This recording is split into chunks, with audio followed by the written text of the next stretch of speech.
Welcome to The Bee's Knees, a podcast wild about native bees. Wild and native bees are under threat worldwide.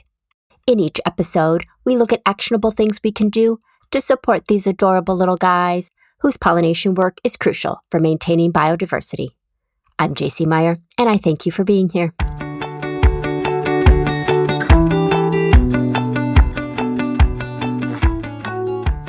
Happy World Bee Day. The United Nations declared May 20th World Bee Day to recognize the important role bees and other pollinators play in keeping people and the planet healthy, and to acknowledge the growing challenges they face. Today, we're celebrating with a story and a mission. Most of the world's bee species, 70% actually, are solitary, ground nesting, and almost entirely overlooked. But they're doing an enormous share of the pollination that keeps ecosystems resilient and our food systems functioning. The challenge is, we often don't even know where they live. Their nests are small, subtle, and easy to miss, unless you know what to look for. That's where today's guest comes in. Dr. Jordan Kueneman and his team have launched a global community science project to map nesting aggregations of solitary ground nesting bees. It's called GNBee, and it empowers anyone with a camera and a bit of curiosity to contribute real data that supports researchers, guides conservation decisions, and protects the bees that rarely get the spotlight. So, in honor of World Bee Day, and in the spirit of our Season 4 Be a Hero theme, we're going underground to see how each of us can take meaningful action right in our own neighborhoods.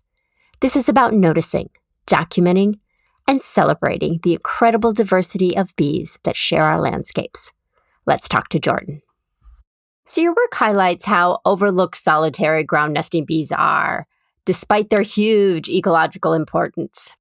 What first motivated you to launch a global community science project to map their nesting sites? And why is this gap in knowledge so critical to fill now? So what motivated me to launch this project was really my experience visiting such amazing aggregation sites. So to put this into a little bit of context and how I got to this place, I originally started working in the brood microbiome of the pollen provisions of solitary bees because I was trying to place their microbial ecology into the broader context of bee research, which had been heavily focused on social bees. So we were interested in the brood cell microbiome because these are the pollen provisions and the nectar that gets stored from the mother for the next generation. And it's really the only interaction that they have with their parent, right? Because there's no parental care. So just information is passed on through the food resources and chemicals that are left behind that they eat and they develop with. And it's the critical point, right? So if the wrong mixture of nutrients and microbes are put into that brood cell, then the bee would fail to develop. And so that's just like this essential link between generations, right? And so I was interested in studying that component. And in order to do that effectively, basically, I needed to find locations where I could get multiple brood cell pollen provisions at a single time point, at a single stage, which was like where there was an egg on it, but it hadn't already been consumed by the larvae. And so to do that, you needed to find an aggregation of bees that you could carefully excavate and get these discrete little packets of biological information. And so to accomplish that aim, I had to communicate with researchers and people all over the place, trying to track down where they had found bees, when they were active, and this was a guess, right? Because he wanted to come back the next year and sample them at that specific time. And it just became very obvious that there was this missing knowledge gap about where bees were in the landscape, where to find them, how to study them. And so that, alongside this experience of visiting these really incredible biological events, really energized me and spurred me on to study these ground nesting bees. So you're using iNaturalist to crowdsource nest site observations from all over the world. Yeah. What kinds of data are everyday people, like not researchers like you, actually contributing? And how does that information directly support research like you and conservation planning? Right. So it's a mix, right? So your average person probably that is making an observation will start with a simple photo of a bee near a nest entrance and ask, what is this? Right? But you get the whole spectrum. So we're communicating to people what we're hoping to get from these types of observations. And so we get, a very basic observation to a very detailed observation. So we get the whole spread. And sometimes, and maybe not that surprisingly, people are making observations that are unique behavioral observations to that species that haven't been observed elsewhere. And this is just because there's a lot of knowledge, that we can learn by observing these bees doing what they're doing, especially in the context of a nesting aggregation. So a nesting aggregation, you might ask, really, what is that? And it's a localized area where many individuals and sometimes species are using similar soils and substrates. So they're all nesting in the same location. They don't have hives because they're solitary. But because they like the site and it worked for them previously, many of them will nest next to where they were born. Something might be described as natal philopatry, such that sea turtles and, sharks that are breeding on little sea mounts and, the albatross islands where they all, they nest in the same place every year, right? Because it's the only place that they can find to nest maybe, but it's a successful place. And so what happens is if it's a good quality nesting habitat, those bees can exist there for decades to centuries. And we don't really know what the upper limits are, but we are finding these locations that can support millions of bees. And do you have any examples that you could share about information that you or your team have gotten from iNaturalist that's kind of made a difference or made you think about something differently? Yeah, well, there's a lot of sort of these anecdotal, right, observations that we need to follow up on.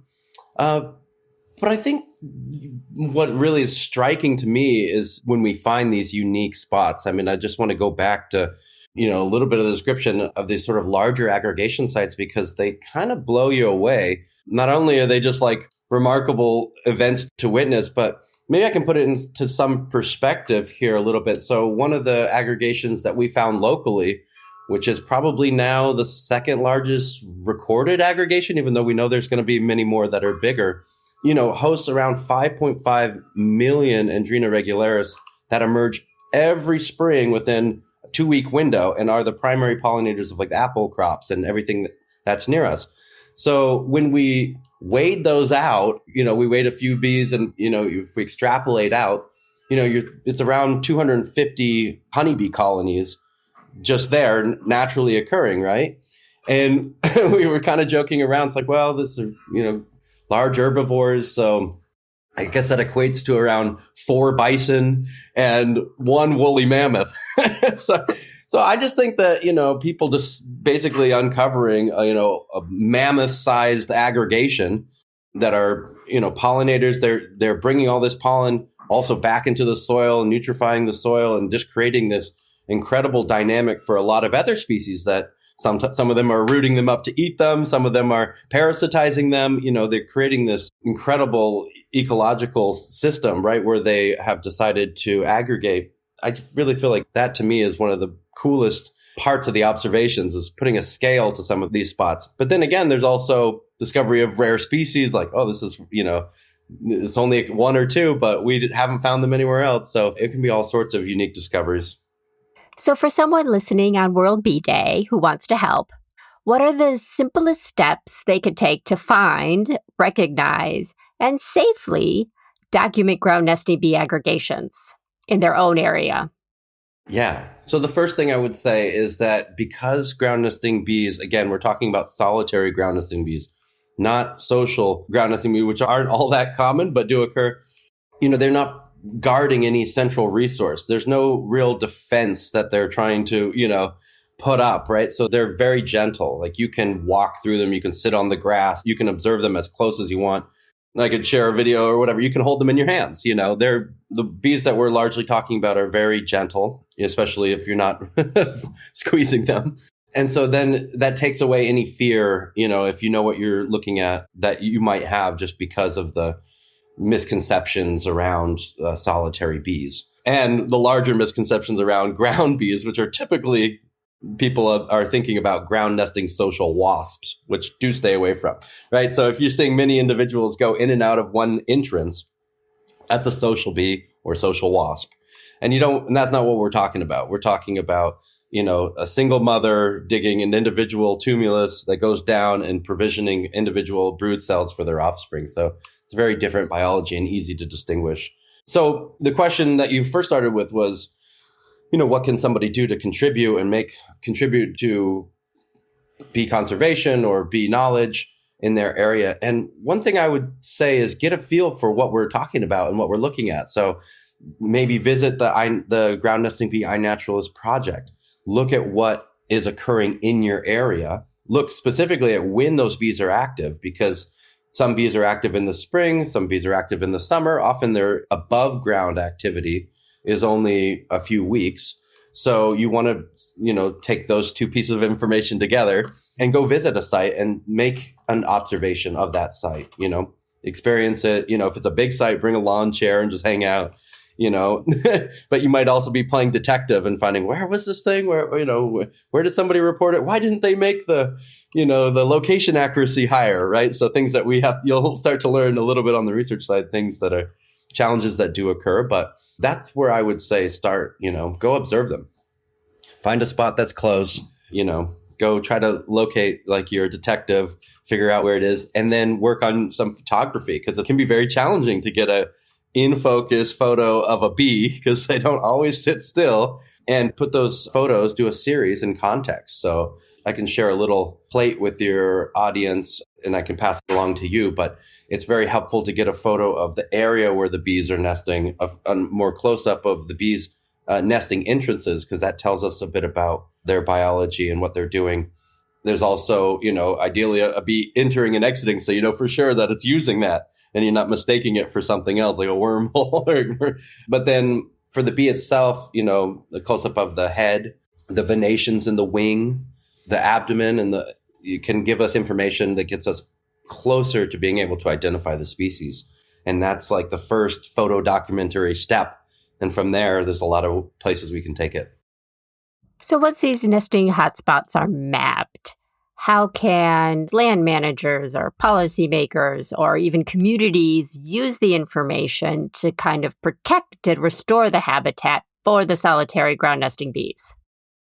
Yeah, so I think the first step is really protecting what we find. And this happens, it's actually really remarkable. I mean, I was hoping this would happen, and it's so heartwarming to see this happen, but we get feedback from our participants and what I call our bee ambassadors about how learning about their aggregation gave them a greater, basically, drive to communicate what they found to their neighbors and to people that might be involved in land management.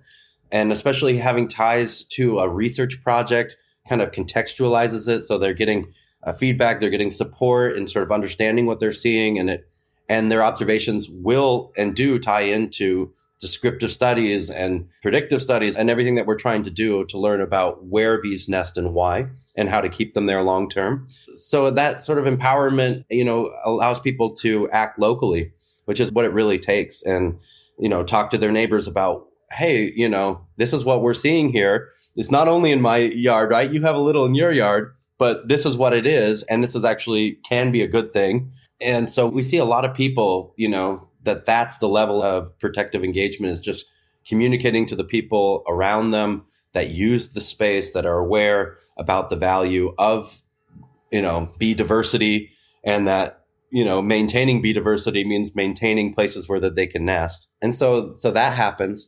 And then we get a lot of feedback from, universities, cemeteries, park managers that are, that we've, reached out to their communications folks, and they're always very enthused because it gives them something to show off, right? So say you've got a land trust and people are visiting the trails.